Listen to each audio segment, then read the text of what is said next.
Welcome. I'm Dustin. She's still upstairs getting she's still upstairs getting dressed because she's a slowpoke. So I'm here by myself for right now. Alrighty, we got everybody in the house. We got Cindy, Sharon, Jackie. I missed you so much this weekend. It would have been so killer to have you there. I had a blast no matter what, but I did miss you this weekend. So please know that you and Jen Lucas were very much missed. Cindy, everybody. Yes, I had a wonderful time this weekend.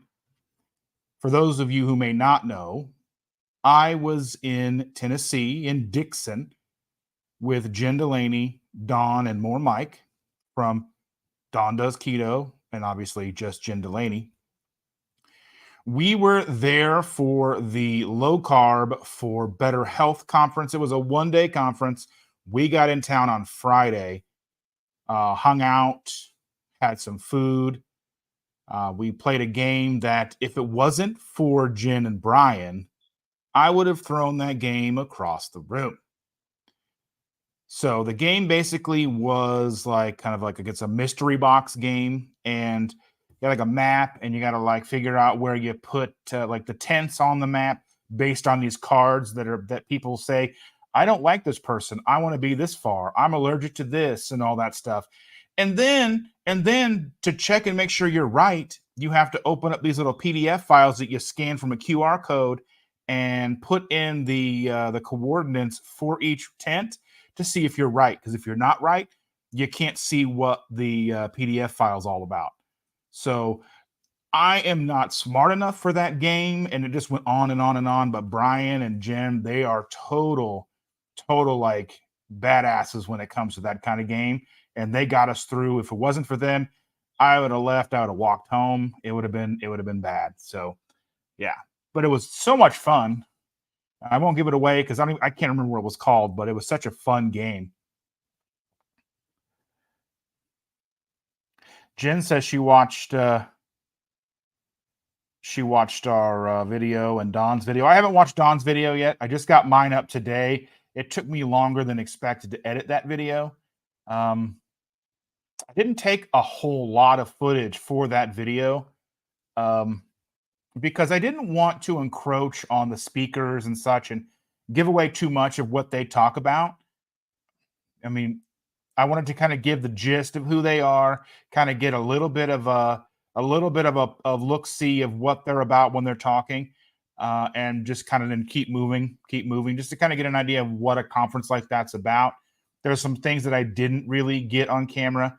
I had a wonderful little conversation with Dr. Eric Westman to start the morning off. Super nice guy. I mean, just totally welcoming and warm and funny. We just had a great time talking. It was a 5-10 minute conversation. And then oddly enough, another doctor had come up and was talking with him and talking about shadowing him, trying to get, how to make an appointment. They were exchanging emails.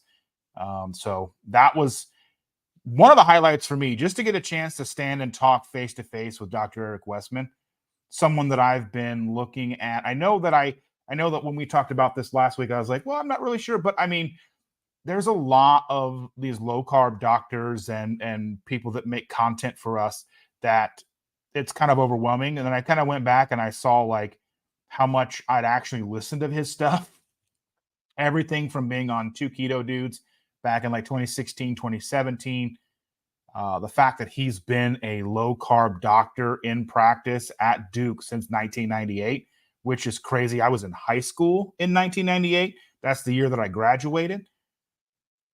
But everybody on the panel that night or that afternoon were fantastic. I'd never seen Dr. Barry live, Nisha. I actually got a chance to meet Autumn and Richard, although very briefly. I mean, they are obviously whirlwinds of activity, right? So you get there and you're like, hi, and then it's like time to go. So Shauna's in the house. Jackie says she's eating. Yeah, Chandra's coming. I'm sorry, I'm late.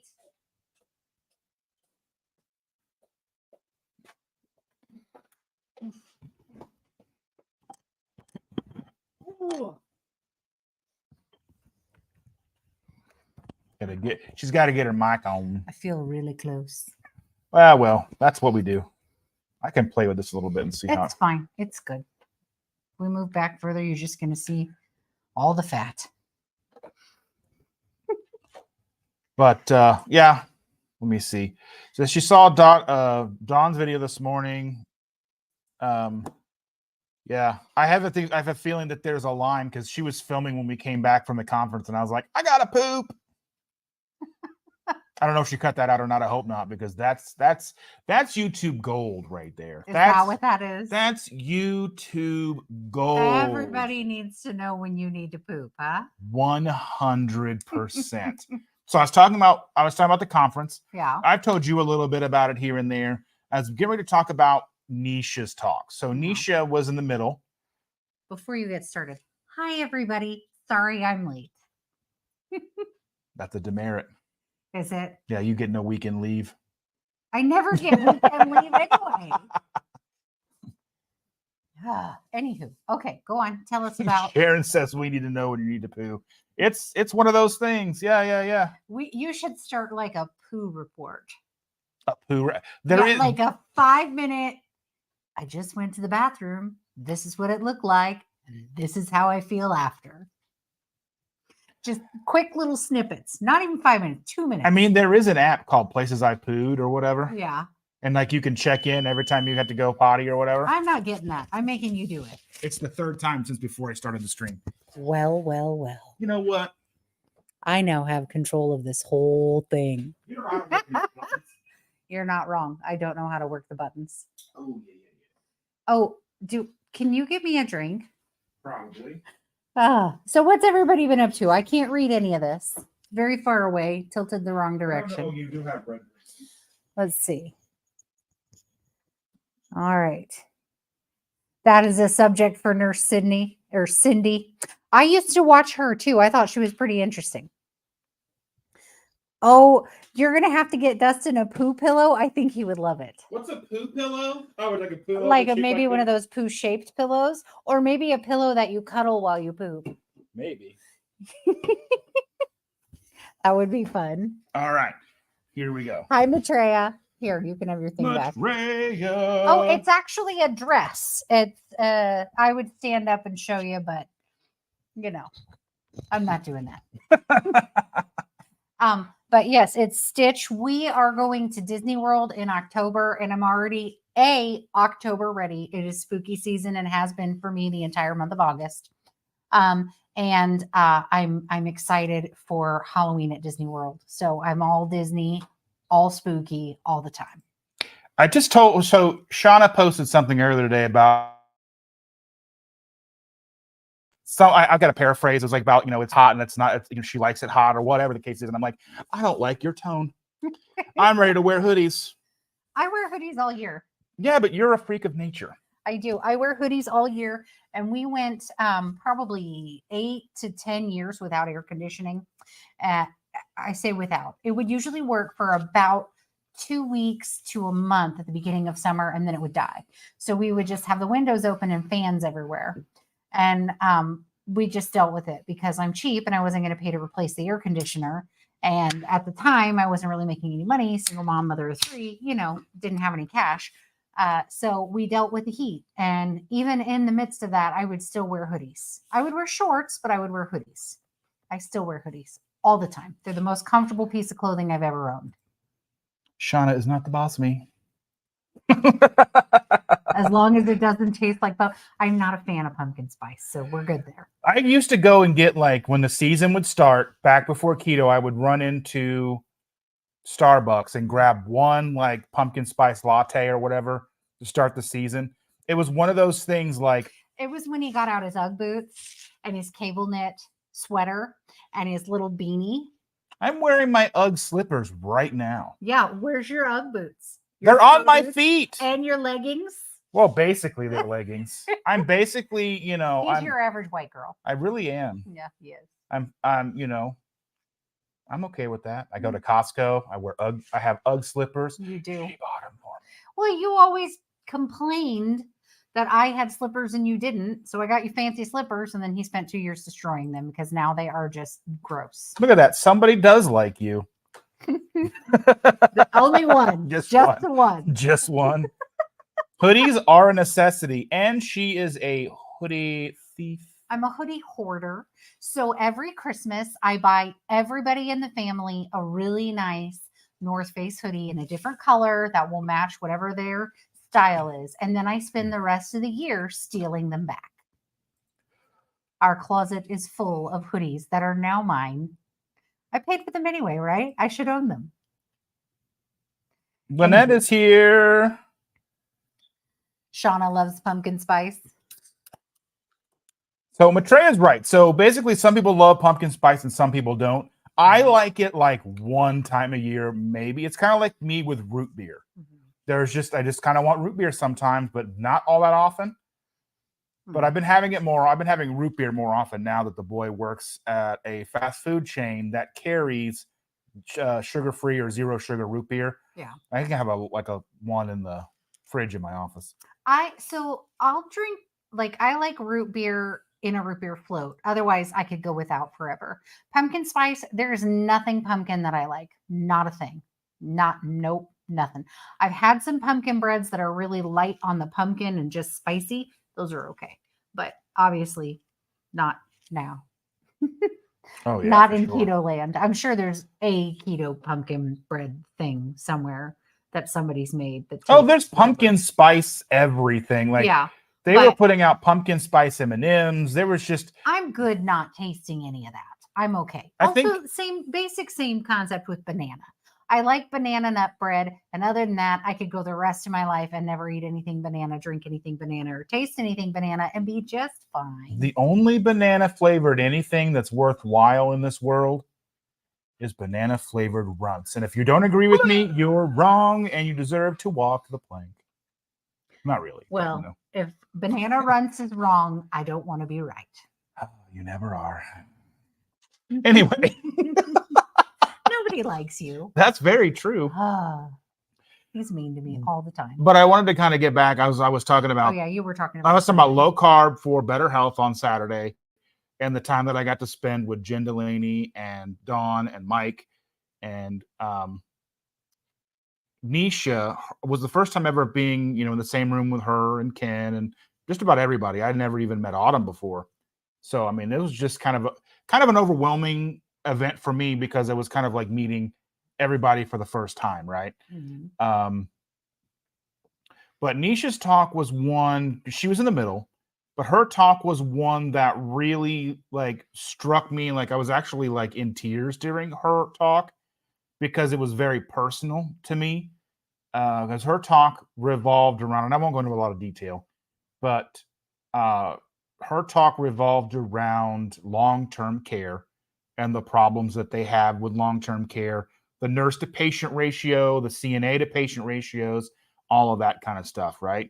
And for those of you who may or may not know me more on a personal level, my mom had a stroke in 2007 and was basically in and out of long-term care until she passed away in 2013.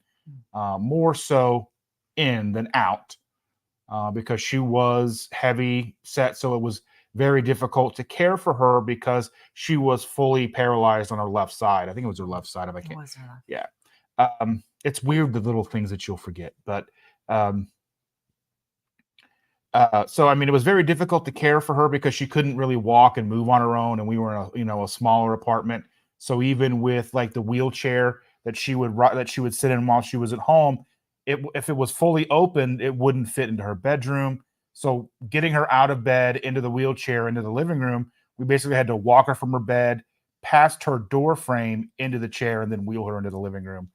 And there was lots of instances with falls and all that stuff. So she really shouldn't have been at home, but she wanted to be home more than anything. And I didn't like her being in long-term care because once you have an idea of what that's really like and what it really entails, then you just feel like the worst kid on the planet because you can't take care of your mom the way they took care of you, right? So that really hit home for me. I'm sitting like all the way in the back of the room against the wall, and I'm trying to like not look like I'm crying and stuff. You know how we do. Men. I mean, I am admitting that I'm crying, but I don't want to be crying in a room full of people that I don't know, and then you have an onslaught of what's wrong, because I wasn't ready to talk about that at that point. Truth be told, I don't like to cry, and emotions are bad. Go on. So I can't really pick on you for that. you know, but yeah, her talk just really hit home with me. All the talks were good. I got a chance to kind of very, very briefly talk to Amanda Decker, who was the one that put on the whole thing. Her in conjunction with her, I think she was like a colleague, which was Jennifer Williams. I couldn't find her on like social media very much, so I didn't tag her in much stuff, which I feel bad about, but I just don't know. That may not be her thing too. Yeah, but yeah, and Craig Emmerich was there. He had a fascinating talk, as always. Anything that that Dr. Eric Westman talks about is very fascinating. He is very soft spoken and very, like almost like pediatrician-esque when he talks, if that makes sense. And then obviously Autumn's talk was very fun and informative and kind of introspective.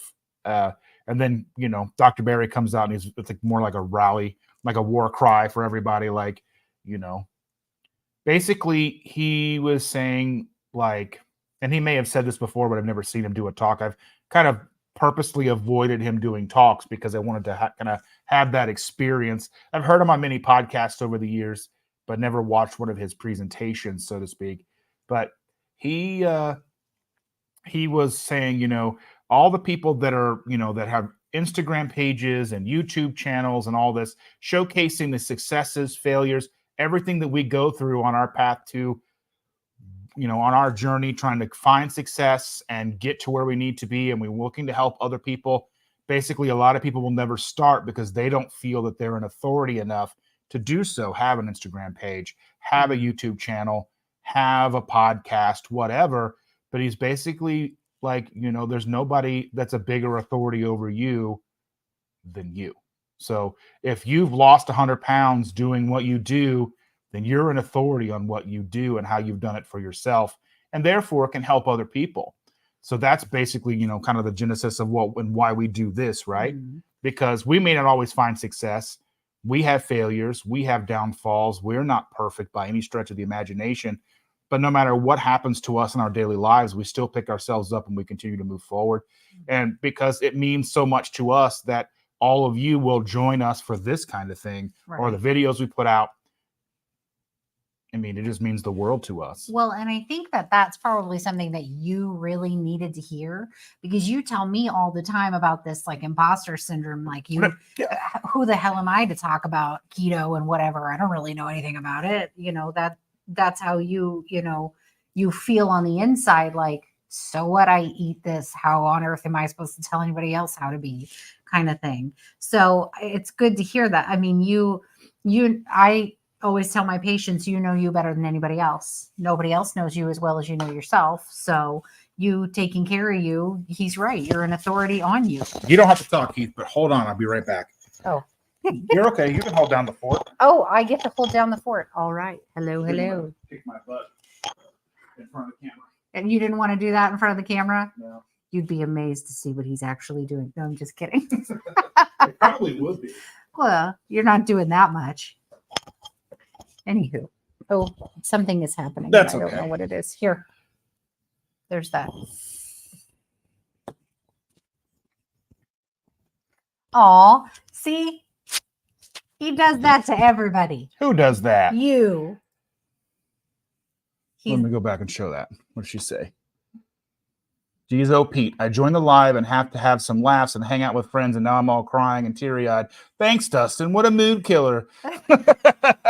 He does that to me all the time. Oh. No, he's, we've been through a lot. Yeah. And I think, the goal in our overall health is to try to make sure that we're not perpetuating, right? Because it was sad. It was a hard thing to go through. We don't want to put that off on our kids. We don't want our kids to put that off on their kids and keep the cycle going. The goal is to stop the cycle, to change things, to make it different, you know? So hopefully that's the game plan. I don't know if you can see that. It's spicy. It's so good. So I ordered this from Heath and Shelley. It's their special edition, Texas 5 Spice. It has hatch chilies in it. I put it on our food last night. Oh, so I mistakenly just stuck my finger in it and licked it off my finger. Yeah, don't do that. Don't do that unless you want to cry for fun. Don't do that. It's not. Isn't that why we're here, to cry for fun? I mean, it was very spicy, and I was like, "Oh, yeah, okay, I'm getting it." Yeah. I was eating it while I put it on my dinner while we watched Con Air last night. Oh yes, Con Air with Nicolas Cage from the 90s. He had the mullet, it was more like a comb over mullet. I don't know. It was Like the pull back mullet, you know? Yeah. Amazing. Shelley's in the house, the warden. Well, hello. Ooh. The downside of this is Bring on the I don't know how long that's going to last me, and I'm going to be afraid to use it because this is so good. I'm going to be like putting it on everything. I'm going to put it on You're everything. going to be like, you put that beep on everything. Well, yeah, it's kind of like what I used to do with sriracha back in the day. I would just so with kids and sriracha, they didn't like spicy stuff. So anything I didn't want them to eat, I would just squirt it all over and put it in the fridge. That was a guaranteed way to come downstairs and my food still being in the fridge. If she doesn't like it, I because won't touch it with a 10-foot pole. she thinks it tastes like spicy ketchup. It does. It tastes like spicy ketchup. It is gross. There's no tomatoes in it. Gross. It is nasty. Bring on meat. Anywho, but the spice, the specials 5 Spice, it's good. It's just very spicy. And I should have known because we tried the regular 5 Spice and I was like, oh, that's good, but it's spicy. And this time I'm like, let me just stick my finger in it. And I was like, oh my God, mistakes were made. This was a problem. I should not have done this. Yeah. It was. Oh, it's like back when I did. So back in the early parts of my channel, there's a video and a short. If you haven't watched it, you got to go back and watch it. I do that Pocky 1 chip challenge. I bought 2 of them. I was going to do 2 of them. No, you were going to have me do the other Well, that one. was the initial idea. I knew better. So I was so very cocky. I'm like, it's just a chip. It's just 1 chip. You know, you've had like what fire Doritos or fire Cheetos or whatever, flaming hot Cheetos. Yeah. I'm like, that's a little spicy. So I go and I eat this thing and I sit down in front of the camera and I chew it all the way up and I swallow it. And I'm like, trying to be all tough. My eyes just insta water. It's just rude, right? Like he's like trying to look tough, like I'm cool. And then he's like, and like his whole face is fire engine red and tears are running down his eyes. And then he just takes off his mic and puts it down and gets up and walks away. He can't handle it. Yeah, I knew better. I knew better than to try that. That would have been a major mistake. I was bad like all night. Like we have milk in the house for the young one. And I was like drinking, and that's not a keto thing to do, but I'm like, glug, glug, glug, glug, glug, glug. I was like, oh, I need it. And I'm like eating like whatever ice cream we have in the house, like whatever, we had a couple of different pints of whatever it was called, Halo Top or whatever. And I'm like eating that. I'm like, it's so hot. It was like 4 hours of agony. It was hilarious. And the funniest part was that he did it to himself. Willingly. He willingly did this. I did it to myself. Yeah.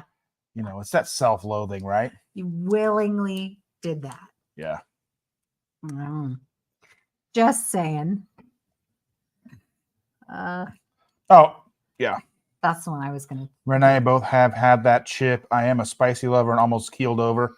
It was offensively yucky as well as too hot. I didn't really. So the tasting, I would just kind of chewed it up, but and then was like, "Boom." I didn't try to taste it, but I made sure to be like a legitimate person and just chewed it all the way into like, just tools like just like a wet paste or whatever. You swallow it so you get the full effect. Because my brother had done it like out at a hotel one night with all of his like sound people buddies or whatever. Mhm. And he was like, "Oh," and I was like, "It can't be that hot." I was so cocky. Yeah. What a humbling experience that was. Yes. It made my night. Here's what this is what he says right now. Moist clown tears. That sounds horrible. I know, right? At first he's using the word moist. I don't And mind you that don't like word. clowns. Clowns are offensive in every way, shape, and form. I dislike them. I apologize for any clowns who may be listening. It's a no. It's a no for me. And backstory, why clowns are not cool. I was probably 8 or 9 when the movie It came out. Somewhere in 8 that or 9 neighborhood. years I don't old. know. Stephen King's It, the original one. Okay. And it came out and they played it on TV. And my dad is an avid Stephen King fan, and he's read everything Stephen King has ever written. And he just thinks he's just the coolest thing since sliced bread. Right. So I'm 8 or 9 years old. My dad's like, "Oh my goodness, they turned it into a movie. This is one of the best books I've ever read. Come sit down on the couch. Let's watch it together. It's so good." Obviously, my dad had a few, what would you call that? Mistakes in his judgment. Thinking that some child that's 8 or 9 years old, that this would be an appropriate movie for them to watch. But in his head, he's like, this is a good story, and it's a story. I am a child and an adult with an overactive imagination. And so he's like, "Sit down, come sit, come watch." And I watch it, and I hate clowns. Then about a year and a half later, Poltergeist comes out. That movie freaked me out. I only saw like a few minutes of it. Yeah. Like the tequila scene or whatever. Yeah. And my dad is, again, "Oh, this is going to be so cool. Come watch this." Needless to say, those are the only 2 movies I have ever watched on my dad's recommendation. I don't watch anything else he recommends. Not ever. My mom and brother and I used to watch movies together all the time. Like we had a pharmacy called Farmore, and it was kind of like a precursor to like the big Walmarts and stuff, because it was a giant. Hold on, this thing I'm gonna pull out of the wall. Are you? Yes. So we have an old alarm system that at once upon a time was serviced by Brinks, but I didn't feel like giving them money anymore. So we just have the box on the wall, and it's like the battery's dead or something, because it just beeps randomly every, 10 minutes, give or take. Sometimes 2. Sometimes it gets very not even obnoxious. 30 seconds. Yeah. So I forget what I was talking about. So there was a pharmacy called Farmore. I don't know if it was just basically in Indiana, the Midwest, how far reaching it was. But anyway, they had like a video rental section, and we would rent like 6 videos a week because they were 50 cents a piece. You get 6 videos for $3. So we would watch like basically a movie a night, sometimes 2, depending on the night or how much homework we had or whatever. And my mom didn't have boundaries of what, if she wanted to watch it, we watched it. Common theme for children who were growing up in the 80s. That depends who your parents had were. No concept of boundaries for children. None at all. Zero concept. Continue. Sorry. I mean, I feel like that's a theme. That was just how my parents, that's how my mom was. My grandma moved in with us after a time when we were watching Boomerang, and there's like no nudity or anything in this movie, but there was like a love scene. She's like, "Turn it off, turn it off, turn it off." And everybody was kind of looking at her like, "What?" Never has there been a scene in a movie that we've turned it off. I'm like, we did. I'm just like, let's watch this later. I mean, you know what I mean? Like, and that was like kind of the year we got cable for the first time too. So we had like Cinemax and HBO and Showtime. Like, and I think there was only 3 you could get at the time. Yeah. But yeah, it was like 90s, and I was like enamored with Beavis and Butthead and all that stuff. Oh, I loved Beavis and Butthead. We didn't get cable until I was a teenager. I was probably 16 before we had cable. But I can honestly say I do still feel uncomfortable with sex scenes on TV or movies or whatever with my parents. I don't know why. It's very odd. It just makes you feel all, "Ugh." And my kids, like, they'll watch stuff and we'll all watch it together, and it doesn't, like, they're adults, I'm an adult. I don't know. I guess we don't really watch anything. I haven't watched anything that's been like, well, Game of Thrones. We watched that with the kids. And there's, I guess, a couple of parts where you're like, I kind of feel uncomfortable, but my kids are adults, so it'll be fine. But mostly, like, I don't know. That it doesn't make me uncomfortable, but it does with my parents. How weird. Anywho. I'm gonna put an image up on the screen. You want me to show the phone, but I'll do it a different way. So here's what's gonna happen. I'm gonna put an image up on the screen here. So you're not gonna see you for a few minutes, okay? Okay. What are we doing then? What are we putting up? It's a picture of his spicy stuff. His clown tears. Yeah. I just dislike clowns. They are creepy. Oof. When my children were little, the older two, I want to say possibly the youngest one was in a stroller, but it may have been the middle one. It's been that long ago. And our youngest is 19 now. We went to my ex-husband and the kids and I all went to the state fair, and it happened to be when Ringling Brothers and Barnum and Bailey Circus was visiting, and they had a little thing at the fairgrounds during the state fair. And we walked into a building and we're looking at stuff, and the kids are playing with stuff, and there's, like, things happening. And I'm pushing the stroller and I turn a corner and there's a clown, because I didn't realize that this was happening at the state fair. And I grabbed all of my children and bolted out the door. And I'm outside having a minor panic attack. And my ex-husband comes out and he's like, "Where did you go?"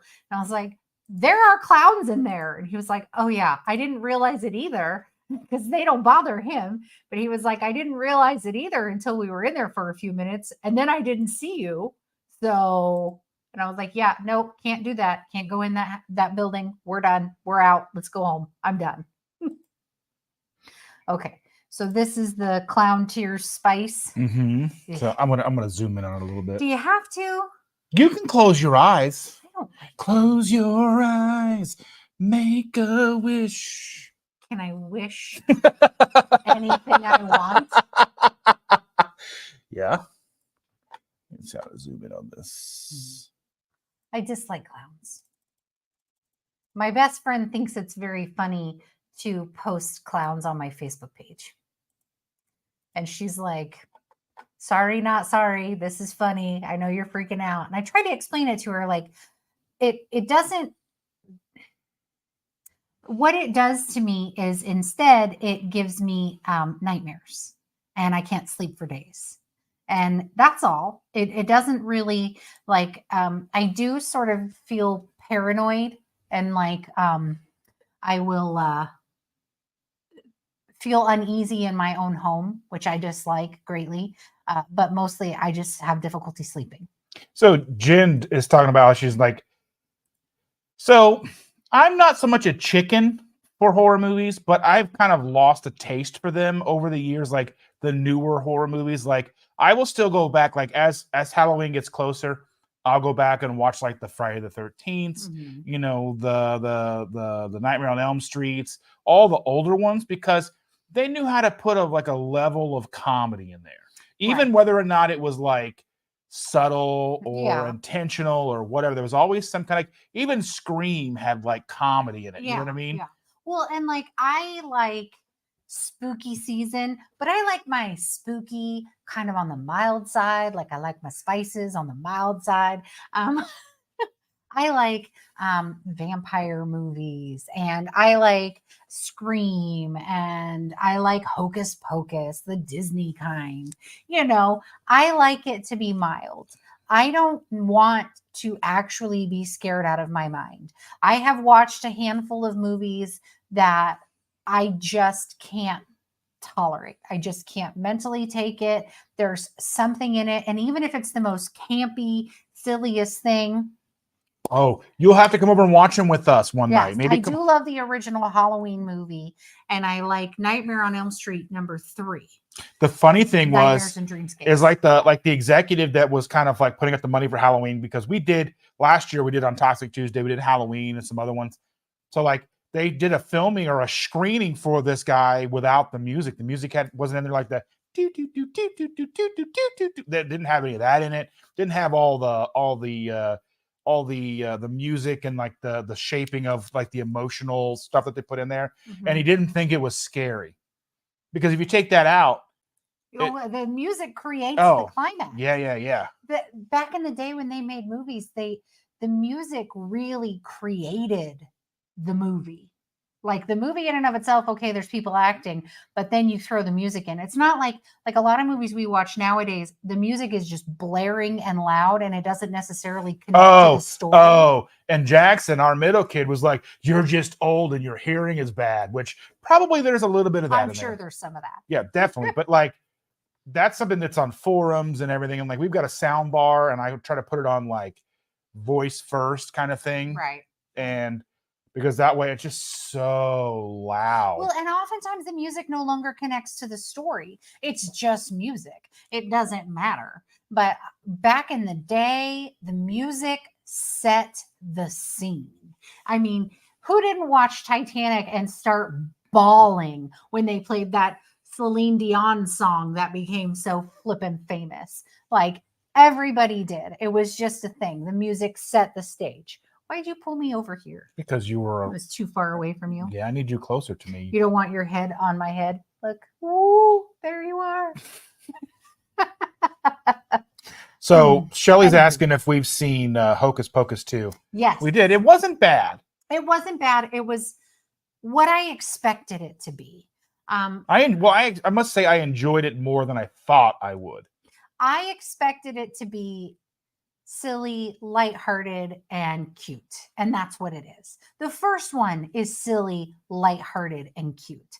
I really liked it. I liked it. And I do have to say that I feel like Sarah Jessica Parker's character was a letdown.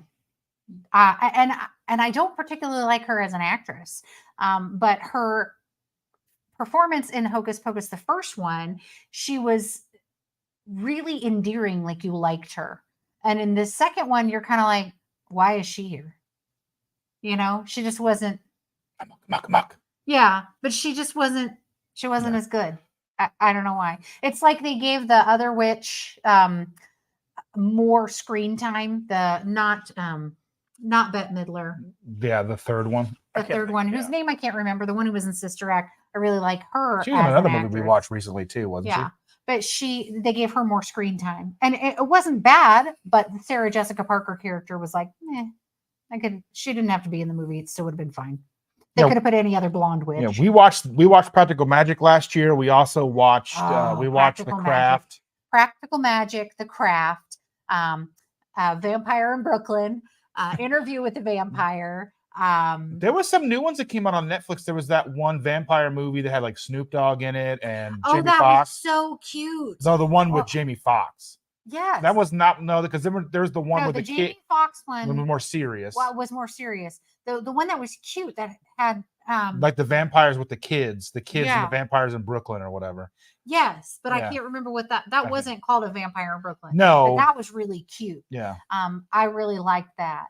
I like vampire movies in general, The Lost Boys, all of that. We do, like I said, watch the original Halloween, Nightmare on Elm Street #3. I really like all of the first 3 Scream movies. I can't say I like the first Scream movie. The second one was a letdown when I watched it back when it came out. Never watched it again. And I don't think I've seen Scream 3 or 4 or 5 or whatever I like all 3 of the Scream movies. I've not watched the Halloween 2.0, the one with Jamie Lee Curtis in it again. That may or may not be worth watching. That's Halloween. Did I not? What did I say? We're talking about Scream and you go to Halloween. Oh, I said Halloween 2.0. Well, I know. I was talking about. One of the two of us needs to listen when I speak. Well, you were talking about Scream 1, 2, 3, and then somehow you get to Halloween 2.0. Well, I like those, and I like Halloween. I haven't seen the Halloween 2.0. Well, there's 2. Jamie Lee Curtis. There's 2. There's 3, which isn't actually a Halloween movie. It's the one where like They have like a Halloween commercial that comes on TV and your head explodes. Yeah, Never seen it's that. totally like it's not even a Michael Myers movie, but it's Halloween 3. That's the Haven't- first one I ever watched. Oh, that's I watched disappointing. that, and I watched Jaws 3D, That's terrible. which was filmed at SeaWorld in Orlando. Terrible. Anyway, oh, The Lost Boys is such a good movie. The Craft is really good. I think I watched the follow-up to The Craft, and it was It was Didn't not we great. watch that We together? did watch that just recently. Yeah, it was. I don't remember anything about It it. was meh. It was like you just don't remember it. It's not remarkable. I did though. The new Sabrina, the Teenage Witch show. I think it's on Netflix and it's just called Sabrina. Okay, so I was a child growing up, late 80s, early 90s kind of thing. And obviously, and I watched Sabrina the Teenage Witch. You did too, by the way. He's only 19 days younger than me. Don't let him fool you. She's right with a cradle. Exactly. Anywho, so I grew up watching Sabrina the Teenage Witch, and it was like our go-to show in the afternoon after school.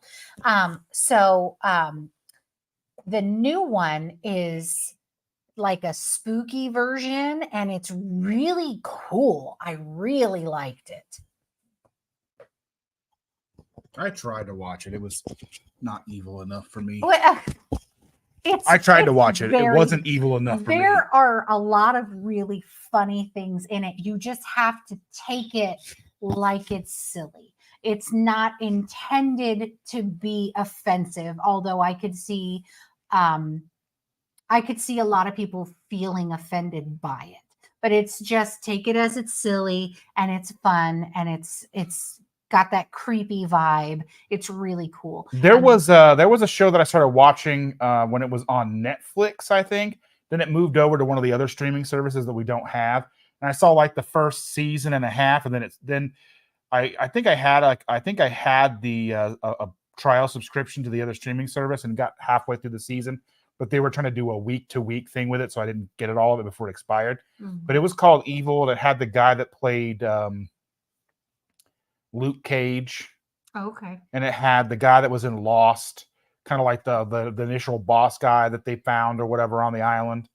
And I thought that was pretty good. It was about like he was like a demon and he was like helping the devil infiltrate. And like but the guy that would like play Luke Cage, he was like a priest and would do like acid and stuff. It was weird.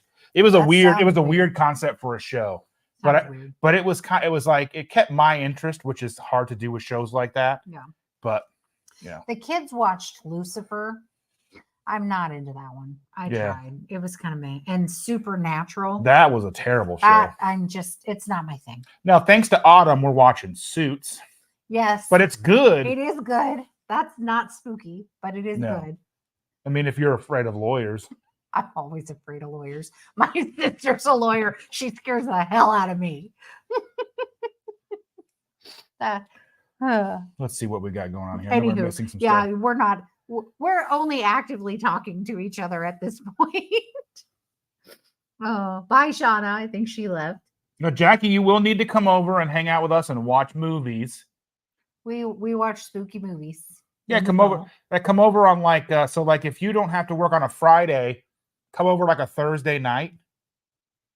Because she doesn't work Fridays, but she does work Saturday, Sunday. So if you want to come over on plan to come over on a Thursday night, we can watch a movie or two or whatever, hang out. You know, we can have some. I got like six. I got some pork rinds. Yeah, I got 6 bags of pork rinds in the pantry. And I'll make some queso. Does Jim watch spooky movies? I don't know. He should. So does Jim watch it? If not, he can just come over and play on his phone. It'll be fine. I don't know what that might be. Memnac? I don't know that one. I don't know what that is. I don't either. If they can do 50 Shades, they can do Sleeping Beauty. I don't know what that is. Who can do 50 Shades? I read that first book and I was so disappointed. Like, how did that book get so big? I get it. The topic may have pushed it, but the writing in that book was awful. Just bad. And it's like, in my understanding, it's kind of like, and I know that it's not late night enough yet, but it's like a very, how do you put it? watered down look into that whole world. Here's the thing. That's great if people want to read that and watch that. But I'm telling you, the writing was so bad. I read that book and I think I got 3/4 of the way through it before I was like, I want to throw it out. I want to throw it into the trash. I don't care what she's talking about because she sounds like a 5th grader. I can't. This writing is terrible. And she got what, 4 or 5 books out of that series? At least 3. I don't understand how. That was so poorly written. I was and I'm sorry, I'm a little bit of a book snob. It has to be written well enough that I can get into the story. And I was like, I hate her sentence structure, the way that she puts her thoughts together. It was so very frustrating. Okay, so Jackie's saying she's off Friday, but she may be crashing Ohio. I don't know how her insurance is going to cover her crashing into a state, but are you planning to be there Monday, or are you just going to go down like Saturday, come back? Because Saturday is our girl's birthday party, so we'll be here, but we're planning to go. Ooh, excuse me, Mario. We're planning to go to Jungle Jim's and hang out with James and Emily on Monday, the 4th. Because it's Labor Day. Yes. And I don't work that day. Right. So I don't know if you stay the weekend, just come and hang out on Monday. I mean, I hate the fact that I have to go out of town to see you. Ugh. Oh, here, look. Maitreya agrees with me. The writing was terrible. It was more than watered down. I mean, I mean, we all maybe know people who live certain lifestyles and know more things or sometimes overshare things with you. But so my understanding is that was a very, very, very watered down introduction to the lifestyle. But yeah, I mean, and I guess that's what it is for the masses, because you can't just go out and be like all out and be like exactly what the world is really like and get the masses, because most people are like, oh, giving me the vapors. You know what I'm saying? A lot of people are afraid of things that are new, different, or scary.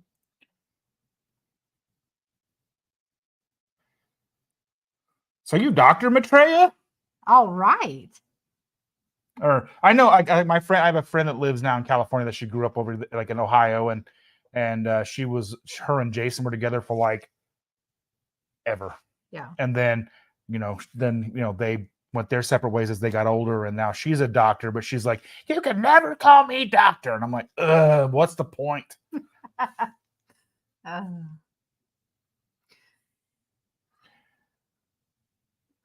Yeah. Well, they said that you're going to go to church with them on Sunday, so I doubt they'll kick you out. Just tell them, I want to stay. What's this say? Just move in and make them smoke your meats every day. Right? I don't know. So I wanted to talk a little bit more about like going to get back on the topic of the live at hand, right? Because he actually came prepared. I have other things to talk about today other than movies, even though I do really enjoy that topic. Maybe we'll talk about that Sunday at 7:30 in the morning. But anyway, hanging out with Jen and Dawn and Mike, they just took such good care of me. Like, Jen made 2 different kinds of chaffles. She made the I'm so sorry. She made the pecan sticky bun of Ultimate Awesomeness or whatever ones, and those were like, I had like 3 or 4 of those before we left for the conference. I just slathering butter on them, like, and then I had my coffee, and then like she got up and made these and made coffee, and I was like, the best part of waking up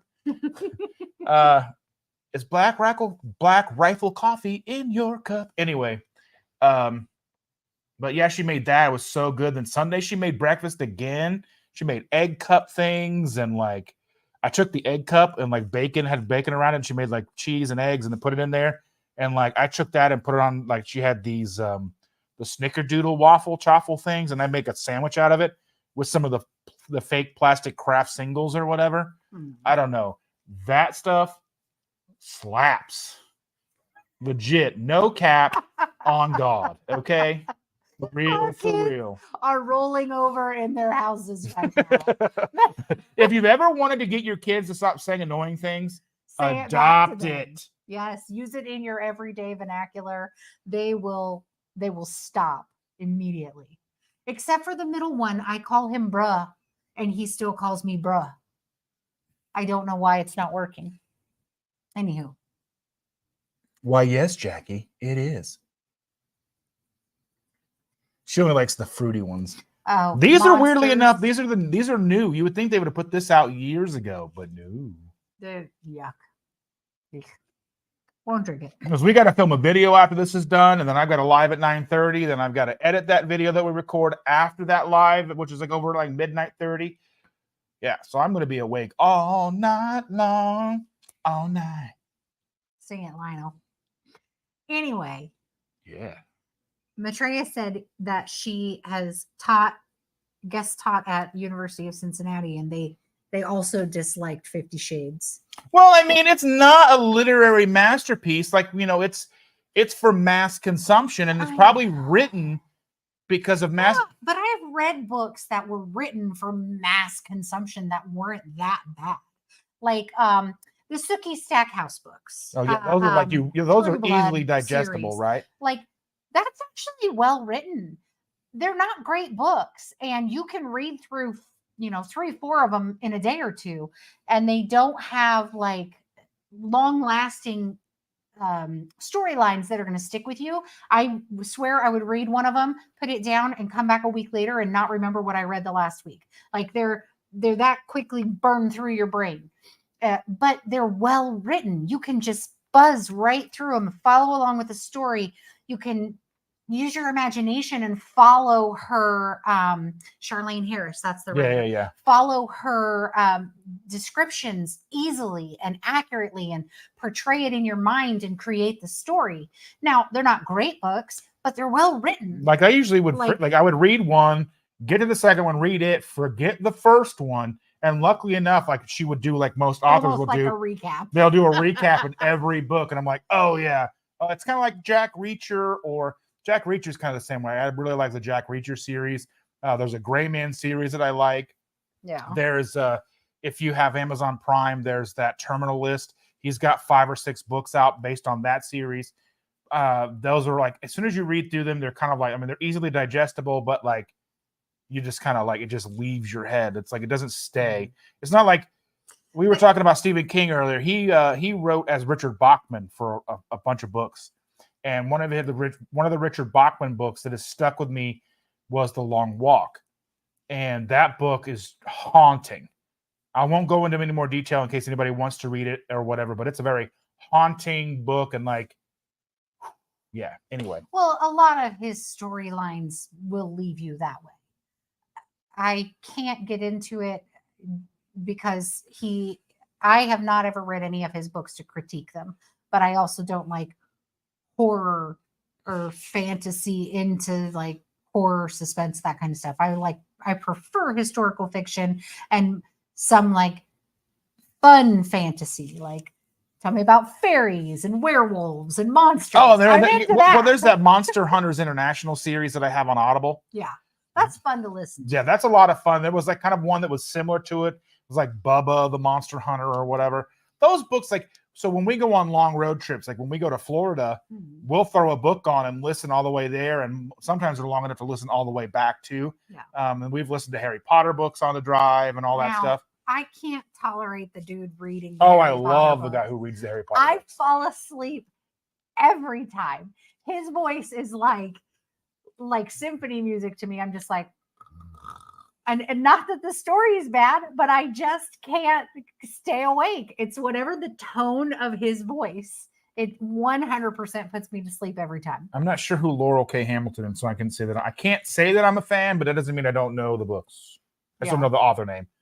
What do they write, Jen? Let me Google it. Googly boogly. Googly boogly. So anyway, another thing that I wanted to talk about while we're looking that up was BBBE. And some people have asked me, where am I at with this? Well, I'm a failure. Not really. I can't say that I failed it. I think I made myself too big of a commitment. And I'm honest and open and understanding that that was too big of a commitment to go from May, June, July, August, September, all the way through most of October. I mean, primarily, most of my days I am eating just basically hamburger and eggs, some bacon, but we've been having broccoli and I had truffles and like I had the s'mores over the weekend and all that fun stuff. So basically, BBB and E is what I would like my normal day to day diet to be, but it's not necessarily possible every day, I think, because life gets in the way and other things pop up.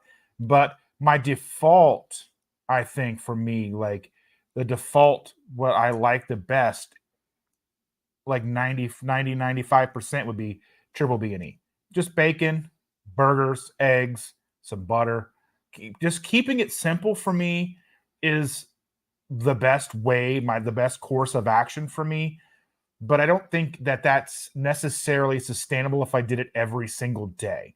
So, and I don't think it's possible to do it for me every single day.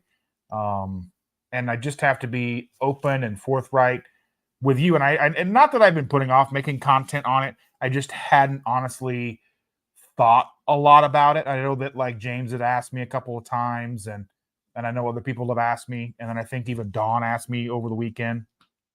So I figured that I would at least come out and say on this, even titled this live triple B and E with some other things. And obviously we're talking about the conference, the time that I got to spend with amazing people.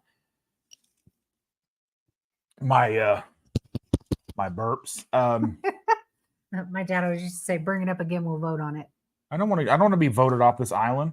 I just got here. You've been here for 12 years. I know, but anywho. Yeah. Good night, Sharon. Good night, Sharon. Thank you for coming in and hanging out with us. And Jen, I have not read the Anita Blake Vampire Hunter series, but I have heard about it. I think I've read the first one and the 9th one. There was the first one I think I read. There was the introduction, but I couldn't find it on Audible. I had to find a because I like audiobooks. So I just don't have if I try to add reading a book, if I get into a book, I'm not doing anything else because I will read half of a book and I will basically fall asleep on it. So I don't have time to necessarily read a book. So I will put books on my Audible list and I will listen to those. But I listened to the first one, which was a terrible quality audio. It was like, I want to say it was for like a blind, they make them for the blind people or whatever. Right. And so did they just read it like you would read a textbook? Was there like no emotion? Well, not necessarily. It wasn't acted out like you hear a lot of audiobooks. And the quality was so bad. And I had it, and because I had to I couldn't find it to buy anywhere. I couldn't find it. I just had to basically torrent it. Because I couldn't find it anywhere else. So, but it was from a cassette tape set. So it was ripped from a cassette into digital. It was awful quality. It was hissing. I had to turn up my stereo in the car all the way up. But I did read the 9th one, Obsidian Butterfly. I think that's the one I read. That one was really good. I would love if they would make a complete audio or Audible series. I would listen to all of them because that really does speak to me. That series, at least those 2 books of the series were really awesome. Oh, that's a really good idea. The books on YouTube. So there's one that my son introduced me to called Horror Babble. And I listened to, now I can't remember the name of the book or even who wrote it. Smart girl here. Anywho, I listened to a book on that. And they read a lot of the older scary stories types of books on that. I do like listening to it. And the guy who reads it has a voice that fits it appropriately. And it's not that it's 100% perfect. Sometimes there's an error here or there, but it's still very good to listen to. I'll listen to that sometimes when I'm taking pictures for eBay. So if you know of any Anita Blake books showing up there, send me links. That would be amazing, and I will listen to those. I'll bookmark them and do all that stuff. Jackie, tell me you're 13 years old without telling me that you're 13 years old. Oh, hey, if you still have any of those old Goosebumps books, I will take them from you because they are valuable. She's like, give them to me for free so I can make a profit. Well, I mean, just saying. The old ones can be worth a decent amount. But if you need to have like 10 or more in a lot and they're worth like, I don't know, $40 to $50. But if you have more of them or there are a few that are like particularly rare, you can sell them for a little bit more. I used to read so much. I would especially when the Harry Potter series were first coming out. I got started late. So I wasn't a kid. I was in my 20s when that started coming out, right? At least when I started reading it. I started reading the series after the second movie was out and on DVD. So I remember I watched the first movie and then the second movie, and then somebody gave me the first book to read. Then I got someone loaned me the second book. I bought the third book, goodness Lord, gracious. what did you eat? I'm drinking this energy drink. That's And then gotta be I bought the fourth book. Someone loaned me the fifth book because at the time it was only in hardback. I pre-ordered the sixth book from Amazon and got that, Who is the Half-Blood Prince box and everything. And then I went and bought at midnight the seventh book. I went and bought the seventh book at like Meijer or whatever, midnight or whatever. They had like pallets of them. So yeah, so.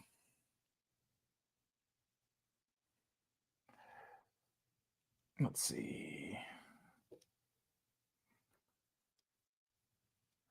I don't know what is Jason asking? Let me see. Oh, I think he's trying to figure out who the live stream for KPL. We are going to take this off the wall and we're going to get something else. 100. I don't even think we need an alarm system. Yes. I mean, the reality is that we live in a neighborhood where every single house looks exactly the same, and we don't have anything. I just want to get the basic Simply Safe, and that's it. We don't have anything. What are they going to take? They're going to break in and clean the house? We don't have anything. Please. There's nothing. I can't say there's nothing of value. There is nothing of value to the average person in this house. I can sell everything in my eBay room at profit. That doesn't make it valuable to other people. You would have to set up an eBay shop, and it may take months to years for all of it to sell. It's not valuable enough for you to break in. What are they going to get? A bunch of toys? So yeah, so let's take a dog, 3 cats, maybe. I like the fact though Audible, because then I have a huge Audible library. But this sounds cool for stuff that I may not want to buy on Audible, or because with Audible, one of the things to do is to have your membership, and so your membership is $16 a month. You get emails from them with things that you may want that are on sale. So you may find books for $3, $4. Never, ever use your point for a book worth less than you paid for your point. So always use your point for books that are $25, $30. And if a book is $14, you buy it with money. Don't use your point because then you're losing money. But they will email you. There's like $2 books, $3 books. Almost every single day, they'll email you with books that are $5. So never use your points for that. So that's how I have accrued tons of books over the last, who knows how long. Lots of books. Because there's all kinds of books that I've got on there. I've got Dr. Barry's book in there. He's got a new one I've got to find. But yeah, that's how I navigate Audible. And that's how I get the most out of the subscription. So it would be cool if we were able to do something like going live. I don't know if this is what this is about. I know there was something in there.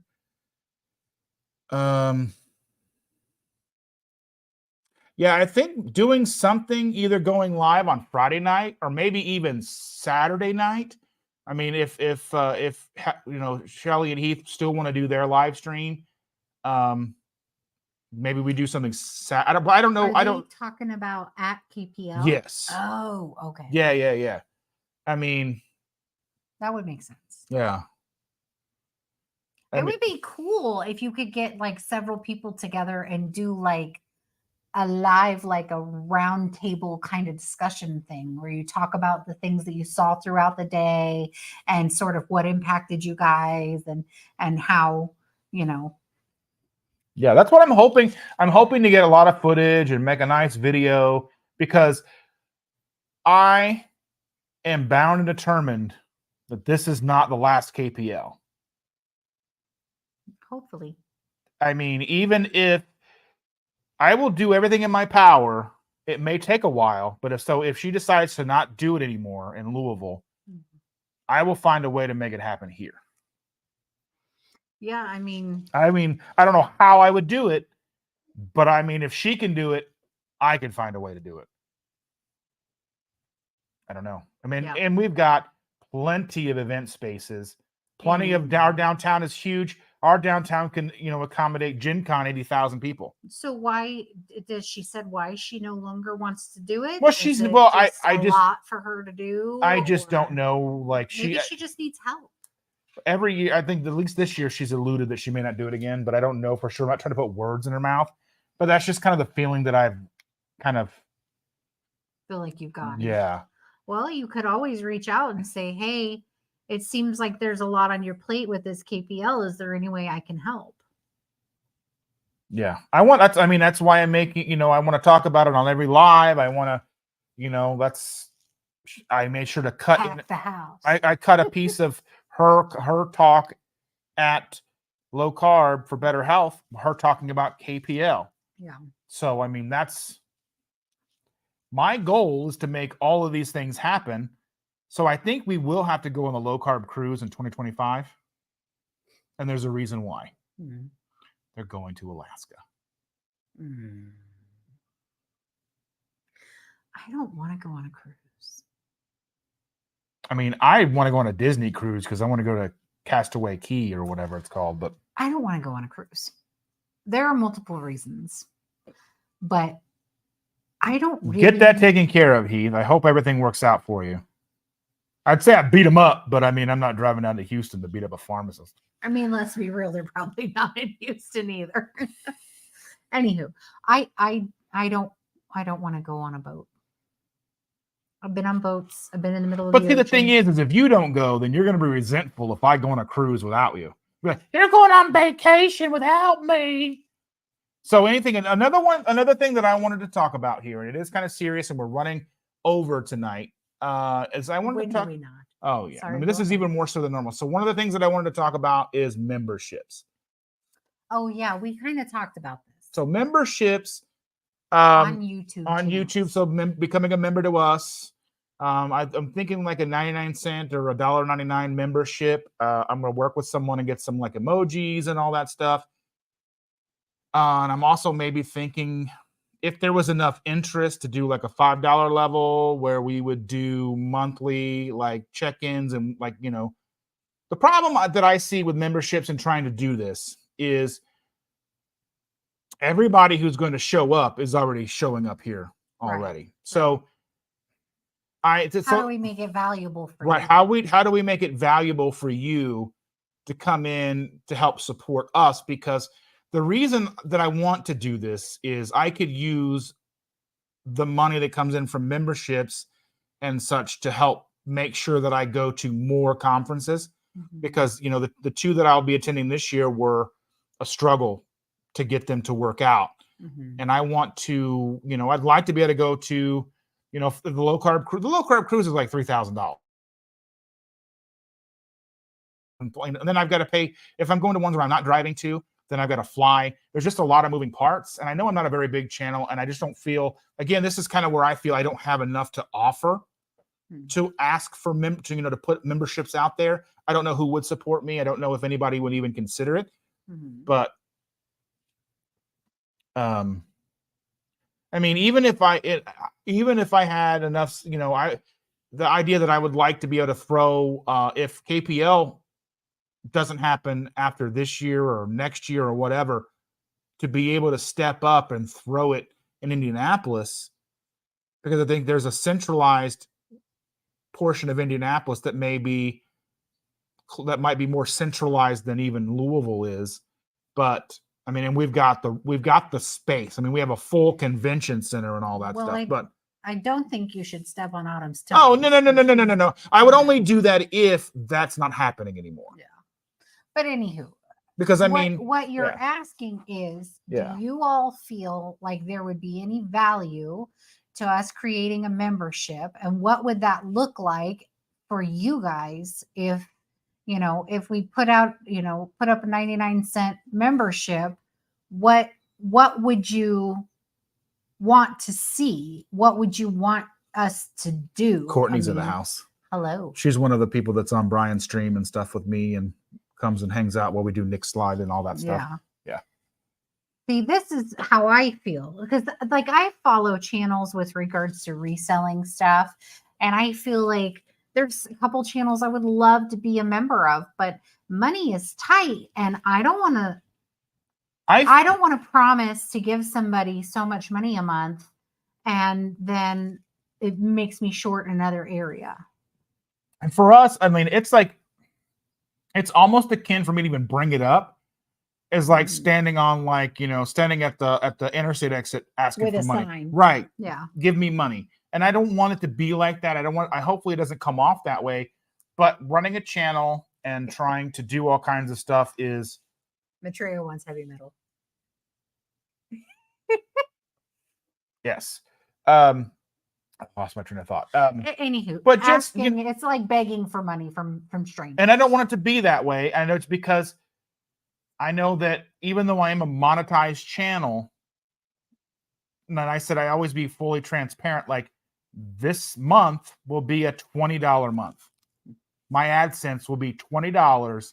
Then Google takes whatever percent from that, I think. Mm-hmm. Then there's taxes that'll come out of that as well. So it'll be like a $10 month. Yeah. But I mean, and I'm not trying to whine and complain, but I mean, growing YouTube is very difficult, and I'm all in, and but like the idea that I want to be able to go to conferences and make content and provide value to people. Mm-hmm. And it's one of those things. It's like a self-fulfilling prophecy. It's like, in order to be able to make the best content, you've got to have some kind of funds. But in order for people to want to give you funds, you've already got to be providing them the content. Right. And like, I don't want to sound like a beggy person by any stretch of the imagination, because I'd rather just unmonetize my channel than that. Yeah. But I mean, I want to be able to go to more things. I want to go to all the things. Yeah. I want to be more involved, because I know that if I could get a chance to go to all these things, then I could share with people, because I know everybody else would love to go to these things. So Jason said he doesn't really expect anything extra if he joins a membership. It's just about supporting another channel. Right. But I want to make sure that I'm at least giving something, because I understand you want to support me. Right. But I want to make sure that I'm giving something other than someone who's not a member. Right. Well, because you want to feel like you're getting something for your money. Yeah. Right. Because money is hard to come by.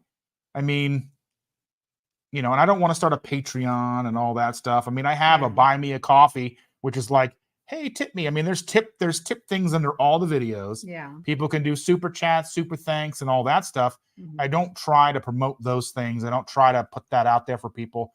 Yeah. But I mean, I know that in order for, like, I want a new camera, and I know that's all like.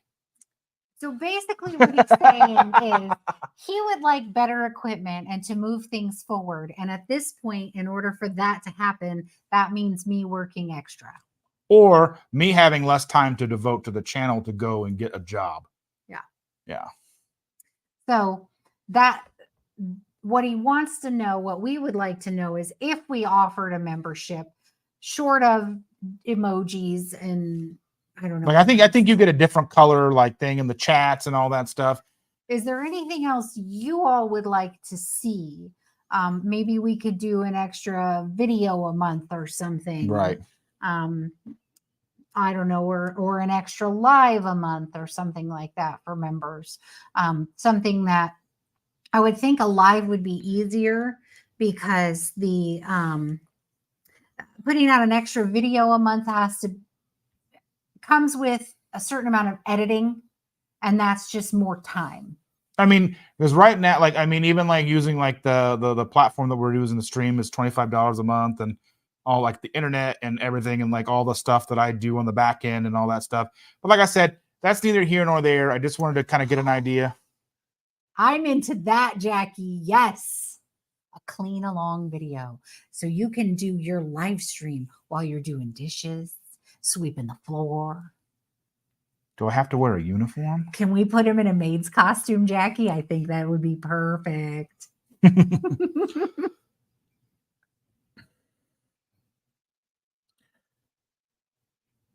I understand that. Yeah. Yeah. I mean, it would be ideal if we didn't have to have ads running and that kind of stuff, or, you know, if we had relationships enough to get companies to supply us with stuff, but because realistically, and not that we my don't have goal some is to company not support. need to worry about AdSense. My goal is to not need to worry about AdSense at all.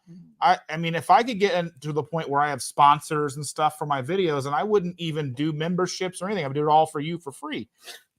I wouldn't even, I might even turn monetization off if the sponsors are paying me enough.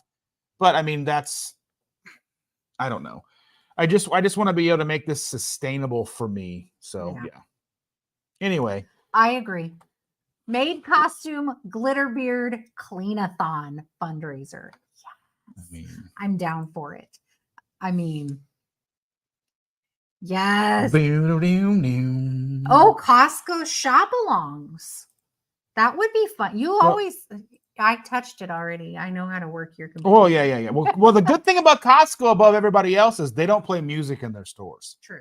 So I don't have to worry about like getting like not so much demonetized, but actually having my video taken down. I made a video one time at the Indiana State Fair with the girl on a carousel. She loves riding the carousel, and it has an organ song playing, like it's being like put through a pipe organ. Yeah. I uploaded it not for everybody to view. No, it's only for family members. Right. And then we send the link out to family so they can go and all watch it. And it's a completely private video, not to be so shared. You can't search for it or anything like that. But they told me that I couldn't monetize that because it had a song being used in it, whatever that song is. Yeah. It wasn't the entertainer or anything like that. Didn't they take it down? They didn't take it down. Oh. But I just couldn't monetize. I just couldn't monetize with it. It was silly. That's not even like that's just a way that our family, we can upload videos of each other and share with each other. And everybody lives on the opposite sides of the country. So because everybody wants to see the girl because her parents live in the very southern tip of Florida. My parents, not the child's parents. Right. I don't know where they live. Yeah. Then her sisters all live in different states. Yeah. And everything. So, and her brother lives across town. So he might as well be in another state. Because who wants to go to the east side? Nobody. West side for life. Anyway. She got booted and had to reinstall YouTube. Oh, so she was talking about next Monday, September the 4th, Brian over on It's Only Talk and Roll is going to be doing a Motorhead show. I unfortunately won't be in attendance to that show because we're going to Ohio to hang out with James and Emily and maybe Jackie if they haven't kicked her out of their house by then. But yeah, we're going to go to Jungle Gyms. I'll record some stuff there, make some content, hang out. I think we're going to have dinner with them, with James and Emily. So we're making a day of that. So fun. I won't be able to be on the Motorhead show. So that's sad. Motorhead, what's your price? Sorry. No. I still like that song. And it says Motorhead. I don't know if it does. It does. Sister Christian. Anyway. Sister Christian, know the time has come. Sorry. The downside with anything Bob Ross is his family doesn't get any money. It all goes to this really crappy company. But let's see. Hanging out around until Monday if Jungle Gyms is involved. Heck yeah. Look, Jackie's got all the ideas. You should do a Bob Ross episode and make Happy Trees. Why do you think I brought up Bob Ross? We can get you a wig. Yes, it would be cool because I don't think you've met Jen, right? Jen Delaney? Yeah. No, I have not. Oh yeah, 100% metal time. Yeah. Oh, that would be fun. I would. I can't even get you to film your own content for your channel. That's because I'm disappointed. Why are you disappointed? because Because my editor takes 2 weeks to put out a video. it does take a bit of work. My editor is slow. Yes. Anyway, we touched on BBBE. We touched on low carb for better health. We touched on memberships. We've touched on all these things. he's touched your lives. I have touched your life. And if I haven't touched you enough. Yeah, no, you don't want to know the end of that sentence. Anyway, we will probably put up a 99-cent membership thing maybe in the next week or two. Maybe. We kind of got to figure out if there's anything of value we can add to your guys. I'll put it in the lives. chat, Courtney. But Chandra-La. The resale store of your dreams. That sounded terrible. He doesn't know what he's talking about. The resale store of your dreams. It is your channel, by the way. I know. It is a good channel. I don't even, the funny thing is, I don't even know how to log into it. He changed the password and everything and took it all the way over. And so I have no idea how to get into my own YouTube. It's fun. But my editor is slow. All the way around, the face, everywhere. Yes. I don't need an editor, just go live. I need him to help me set up the camera. Well, so the reason why an editor is so important for her is because she brings out all this stuff, and it's just, I think doing it as a live, she doesn't have enough hands. Well, and apparently I say a lot of ahs, and like I click. I didn't realize I click, but I guess I click. Right. Well, because I don't let her in the room when I'm editing because she gets very irritated with the way that I edit content. So he cuts out everything and makes me like robotic.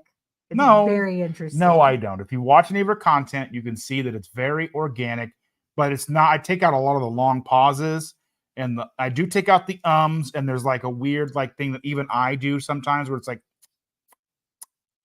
yeah, it's just, and I see it in the waveform, so I make it go away. Yeah. And, I don't know. Texas Gina's in the house. That's okay. We ran really long. We have like 20 some minutes over, and we've got to record a video quickly after this anyway. Thank you. I appreciate it. And Thank you so much, Courtney. Jackie says she clicks too. So we're all a bunch of clickers. You're a mother clicker. I am a mother and I do click. But yeah, I was doing that when I first started recording my own content and editing it all myself. I would see it. So I've like worked it out of my system. You know what you do on yours? When it's just him and he's just talking to the camera, he kind of like moves back and forth a lot. So when he edits it, it's like he's dancing back. No, I actually I move it in and out and I zoom and do all that stuff. No. This is when you're trying to just do a straight across the board thing. And trying to watch it makes my brain hurt. I think it's silly. I love to pick on him. It's fun. Yes. But anyway, we have a video to record before I head over to 32 Flavors with Nick Weiser tonight at 9:30 p.m. Eastern Standard Time, where we will be talking about the summer blockbuster that was Con Air. Summer blockbuster back in what, 92? 97. And it has so many amazing people in the cast. It's got, like, you don't even realize who all is in it until you're watching. It's like Danny Trejo. It's got Dave Chappelle. It's got, obviously, John Malkovich. Yes, John Malkovich is great. Steve Buscemi. Mm-hmm. It's got all the greats. So if you are not averse to parental advisory, explicit content, stop on over. You may hear me say potty mouth words. Not my channel. He is a whole potty mouth. Mm-hmm. So thank you all so much for coming in, hanging out with us, spending an hour and a half almost with us. Oh, I'm sorry. It means the world to me. And yeah, we really care about you guys. Thanks for coming in and talking with us. And we'll see you next Tuesday. Bye. Bye. See you next Tuesday. Still makes me laugh.